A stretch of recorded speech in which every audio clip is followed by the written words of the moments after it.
তো এই যে এখানে আমার মশলা সব কষানো হচ্ছে। তার এই মশলা কিন্তু অবশ্যই খুবই সুন্দরভাবে কষানোর দরকার। আ সুন্দরভাবে না কষালে কিন্তু আলুর ঝোল কিন্তু একদমই ভালো লাগবে না। তো তাই আমি এখানে সুন্দরভাবে কষিয়ে নিলাম। আসসালামু আলাইকুম, সবাই কেমন আছেন? আশা করি সবাই ভালো আছেন। আলহামদুলিল্লাহ আমিও ভালো আছি। তো আবারও আমি নতুন একটা রান্না নিয়ে আসলাম।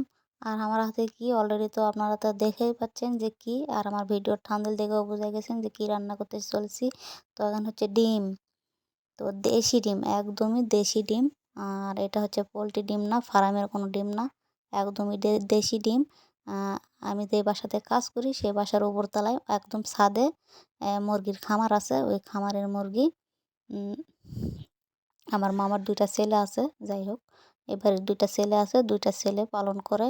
তো ওখানে অনেক ডিম, ১০-১৫ খাসি ডিম। তো কিছু ডিম বাহিরে ওরা বিক্রি করতে নিয়ে গেছে। আর আ ৫০ টা ডিম আমাকে দিছে। তো ৫০ টা ডিমের মধ্যে আজকে আমি ৬০ টা ডিম রান্না করতেছি। আর হয়তো অনেকে বলবেন, "আপু এখন আপনি নিজে খাবেন, তো ৬০ টা ডিম রান্না করে কি করবেন?" তো আমি নিজে খাইলেও ৬০ টা ডিম আমি রান্না এইজন্যই করতেছি। আর যেহেতু দেশি মুরগির ডিম অনেকটাই কিন্তু ছোট। তো তাই ভাবলাম যে এভাবে ডিমের বড়া বানিয়ে আ নতুন আলু দিয়ে ঝোল করব। তো যাই হোক, আমি রান্না করি, আপনারা দেখতেই থাকুন। আর এই যে এখানে হচ্ছে আমি ডিম ভাজার মানে বসায় দিছি। আর ডিমের কিন্তু অল্প একটু জালের দরকার, তাছাড়া কিন্তু পুড়ে যাবে। তো তারপরে আমার ডিমটা মাশাআল্লাহ অনেক লাল হয়েছে, খুবই ভালো লাগতেছে। তো এইভাবে আমি পুরা ডিম সবই ভাজা নিছি। তো এখন আমার তরকারি রান্না করতে যাবো, চলুন। তো এখানে আমি মশলা আ ভালোভাবে কষায় নেব। তো তার আগে তো পেঁয়াজ মরিচ তো অবশ্যই ভাজতে হবে। তো এখানে আমি সাদা তেল দিয়ে ভাজা নিচ্ছি। আর অল্প একটু কিন্তু আমি কিন্তু ঘি দিছি এর মধ্যে। কারণ ঘি দিলে অনেক ভালো লাগবে। তো ওই চুলায় বসাইছি আলু সিদ্ধ, আর পাশের চুলায় বসাইছি মশলা কষানি। আলু সিদ্ধ হতে দেরি হচ্ছে, তো মশলাটা তো সুন্দরভাবে অবশ্যই তো কষাতে হবে। আর মশলা কিন্তু সুন্দরভাবে না কষালে একদমই কিন্তু ভালো লাগবে না তরকারি। আর নতুন আলু মশলা যত কষাবেন ততই মজা।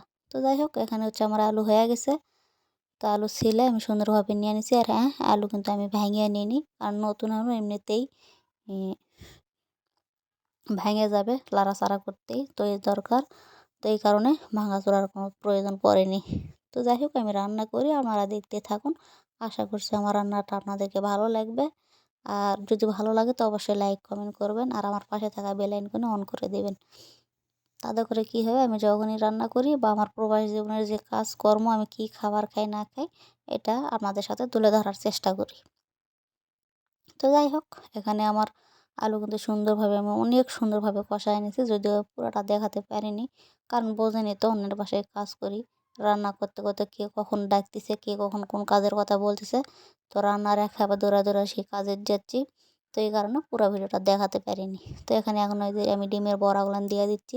আর ডিমের বড়াগুলান দেওয়ার পরে কিন্তু মাশাআল্লাহ এই কিছুক্ষণ পর কিন্তু এতটা সুন্দরভাবে ফুলে উঠবে, আর মনে হবে যে তরকারি না যেন অনেক বেশি। তো আসলে তরকারি কিন্তু অনেক বেশি না, ভিডিওতে এরকম লাগতেছে। তো সবাই ভালো থাকুন।